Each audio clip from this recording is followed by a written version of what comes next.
Friends, welcome to my channel. இன்றைக்கி என்ன பார்க்க போகிறோன்னா ஜவ்வரிசி உப்புமா தாங்க செய்ய போகிறேன். அது எப்படி செய்யலாம்னு பார்க்கலாமா? வாங்க. பாருங்கள், வானிலை வச்சுருக்கேன். அதில் நல்லெண்ணெய் ஊற்றிக்கலாம். உங்களுக்கு தேவையான அளவு நல்லெண்ணெய் ஊற்றிக்கோங்க. சட்டி சூடாயிடுச்சு. பாருங்கள், கடுகு உளுந்து போடுறேன். இதனுடனே கடலைப்பருப்பும் போட்டுறேன். பொரியட்டும். இப்போ இஞ்சி போடுறேன்.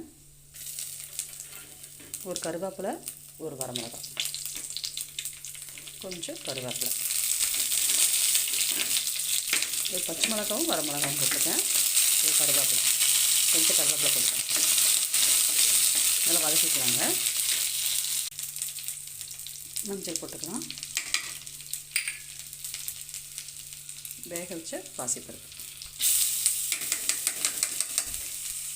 இதில் புழுன்னு வேக வச்சுக்கணுங்க. இது 4-5 மணி நேரம் ஊற வச்ச ஜவ்வரிசி இதில் போடுறேன்.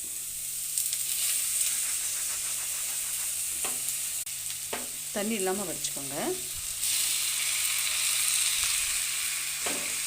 நல்லா கிளறி விட்டுட்டே இருங்க.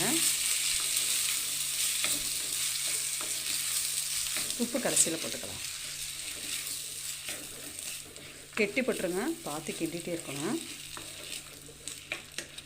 கொஞ்சம் சிம்லே வச்சே கிண்டுங்க. இந்த ஸ்டேஜில் உப்பு போட்டுக்கலாங்க. தேவையான உப்பு போட்டுக்கோங்க. கொத்தமல்லி போட்டுக்கோங்க. நல்லா கிளறி விடுங்க. ஸ்டவ் ஆஃப் பண்ணிவிட்டேங்க. எலுமிச்சம்பழம் இருக்குது, லைட்டாக 2-3 சொட்டு பிழிஞ்சு விடுங்க. இது கொஞ்சம் டேஸ்ட் நல்லாயிருக்குங்க. அது ஒரு புளிப்பு வாசமாக நல்லாயிருக்கும். பாருங்கள், ஜவ்வரிசி மாதிரி உப்புமா ரெடி ஆகிடுச்சு. இந்த மாதிரி நீங்களும் உங்கள் வீட்டில் செஞ்சு பார்த்துட்டு உங்கள் கருத்துக்களை எங்கள் கமெண்ட்டில் சொல்லுங்கள். இந்த வீடியோ உங்களுக்கு ரொம்ப பிடிச்சிச்சின்னா லைக் பண்ணுங்கள், ஷேர் பண்ணுங்கள், மறக்காமல் சப்ஸ்கிரைப் பண்ணுங்கள். பக்கத்தில் இருக்கிற பெல்லை கிளிக் பண்ணிடுங்க. தேங்க்ஸ் ஃபார் வாட்சிங். சாப்பிட்டு முடிச்சதுக்கப்புறம் பாதாம் இருக்குது பாருங்கள். பாதாம், நெல்லிக்காய் இது சாப்பிட்டுக்கலாம். தேங்க்யூ.